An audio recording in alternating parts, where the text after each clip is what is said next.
कहानी गुदड़ी में लाल। जय शंकर प्रसाद। दीर्घ निश्वासों का क्रीड़ा स्थल, गर्म गर्म आंसुओं का फूटा हुआ पात्र, कराल काल की सारंगी, एक बुढ़िया का जीर्ण कंकाल जिसमें अभिमान के लय में करुणा की रागनी बजा करती है। अभागिनी बुढ़िया एक भले घर की बहू बेटी थी। उसे देखकर दयालु वयोवृद्ध हे भगवान कह के चुप हो जाते थे। दुष्ट कहते थे कि अमीरी में बड़ा सुख लूटा है। नवयुवक देशभक्त कहते थे देश दरिद्र है, खोखला है, अभागे देश में जन्म ग्रहण करने का फल भोगती है। आगामी भविष्य की उज्ज्वलता में विश्वास रखकर हृदय के रक्त पर संतोष करें। जिस देश का भगवान ही नहीं उसे विपत्ति क्या, सुख क्या। परंतु बुढ़िया सबसे यही कहा करती थी, मैं नौकरी करूंगी, कोई मेरी नौकरी लगवा दो। परंतु देता कौन? जो एक घड़ा जल भी न भर सकती, जो स्वयं उठकर सीधा खड़ी नहीं हो सकती थी, उससे कौन काम कराएगा? किसी की सहायता लेना पसंद नहीं, किसी की भिक्षा का अन्न उसके मुख में बैठता ही न था। लाचार होकर बाबू रामनाथ ने उसे अपनी दुकान में रख लिया। बुढ़िया की एक बेटी थी, वो 2 पैसे कमाती थी, अपना पेट पालती थी। परंतु बुढ़िया का विश्वास था कि कन्या का धन खाने से उस जन्म में बिल्ली, गिरगट और पता नहीं क्या क्या होता है। अपना अपना विश्वास ही है। परंतु धार्मिक विश्वास हो या नहीं, बुढ़िया को अपने आत्माभिमान का पूर्ण विश्वास था। वो अटल रही। सर्दी के दिनों में अपने ठिठुरे हुए हाथ से वह अपने लिए पानी भर के रखती। अपनी बेटी से संभवतः उतना ही काम कराती जितना अमीरी के दिनों में कभी कभी उसे अपने घर बुलाने पर कराती। बाबू रामनाथ उसे मासिक वृत्ति देते थे और भी 3-4 पैसे उसे चबेनी के जैसे और नौकरों को मिलते थे मिला करते थे। कई बरस बुढ़िया के बड़ी प्रसन्नता से कटे। उसे ना तो दुख था और ना सुख। दुकान में झाड़ू लगाकर उसकी बिखरी हुई चीजों को बटोरे रहना और बैठे बैठे थोड़ा घना जो काम हो वो करना बुढ़िया का दैनिक कार्य था। उससे कोई नहीं पूछता था कि तुमने कितना काम किया। दुकान के और कोई नौकर यदि दुष्टतावश उसे छेड़ते भी थे तो रामनाथ उन्हें डांट देता था। वसंत, वर्षा, शरद, शिशिर की संध्या में जब विश्व की वेदना, जगत की थकावट धूसर चादर में मुंह लपेटकर क्षितिज के नीरव प्रांत में सोने जाती थी, बुढ़िया अपनी कोठरी में लेट रहती।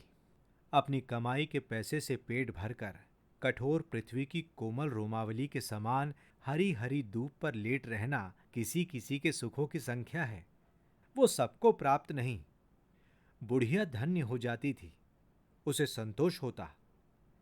एक दिन उस दुर्बल दीन बुढ़िया को बनिए की दुकान में लाल मिर्चे फटकना पड़ा। बुढ़िया ने किसी किसी कष्ट से उसे संवारा, परंतु उसकी तीव्रता वो सहन न कर सकी। उसे मूर्छा आ गई। रामनाथ ने देखा और देखा अपने कठोर तांबे के पैसे की ओर। उसके हृदय ने धिक्कारा, परंतु अंतरात्मा ने ललकारा। उस बनिया रामनाथ को साहस हो गया। उसने सोचा, क्या इस बुढ़िया को पेंशन नहीं दे सकता? क्या उनके पास इतना अभाव है? अवश्य दे सकता है। उसने मन में निश्चय किया। तुम बहुत थक गई हो, अब तुमसे काम नहीं हो सकता। बुढ़िया के देवता कूच कर गए। उसने कहा, नहीं नहीं, अभी तो मैं अच्छी तरह काम कर लेती हूं। नहीं, अब तुम काम करना बंद कर दो, मैं तुमको घर बैठे दिया करूंगा। नहीं बेटा, अभी तुम्हारा काम मैं अच्छा भला किया करूंगी। बुढ़िया के गले में कांटे पड़ गए थे।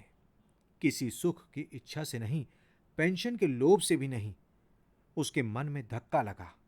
वो सोचने लगी, मैं बिना किसी काम के किए इसका पैसा कैसे लूंगी? क्या ये भीख नहीं? आत्म अभिमान झंझना उठा। हृदय तंत्री के तार कड़े होकर चढ़ गए।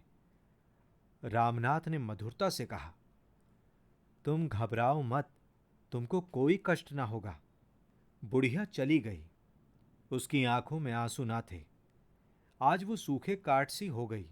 घर जाकर बैठी, कोठरी में अपना सामान एक और सुधारने लगी।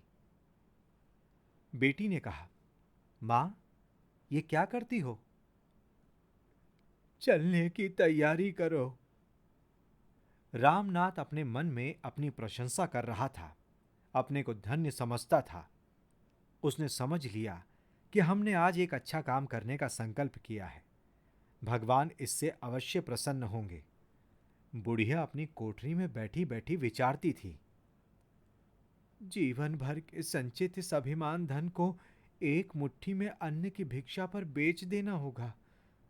असह्य भगवान, क्या मेरा इतना सुख भी नहीं देख सकते? उन्हें सुनना होगा।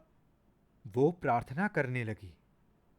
इस अनंत ज्वालामयी सृष्टि के कर्ता, क्या तुम ही करुणा निधान हो? क्या इसी डर से तुम्हारा अस्तित्व माना जाता है? अभाव, आशा, असंतोष और आर्तनादों के आचार्य, क्या तुम ही दीनानाथ हो? तुम ही ने वेदना का विषम जाल फैलाया है। तुम ही ने निष्ठुर दुखों के सहने के लिए मानव हृदय सा कोमल पदार्थ चुना है और उसे विचारने के लिए, स्मरण करने के लिए दिया है अनुभवशील मस्तिष्क। कैसी कठोर कल्पना है निष्ठुर। तुम्हारी कठोर करुणा की जय हो। मैं चिर पराजित हूं। सहसा बुढ़िया के क्षीण मुख पर कांति आ गई। उसने देखा, एक स्वर्गीय ज्योति उसे बुला रही है। वो हंसी, फिर शिथिल होकर लेटी रही। रामनाथ ने दूसरे ही दिन सुना कि बुढ़िया चली गई। वेदना कलेशहीन अक्षय लोक में उसे स्थान मिल गया। उस महीने की पेंशन से उसका दाह कर्म करा दिया गया।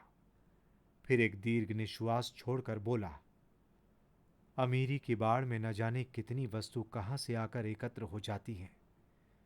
बहुतों के पास उस बाढ़ के घट जाने पर केवल कुर्सी, कोच और टूट गहने रह जाते हैं, परंतु बुढ़िया के पास रह गया था सच्चा स्वाभिमान, गुदड़ी का लाल।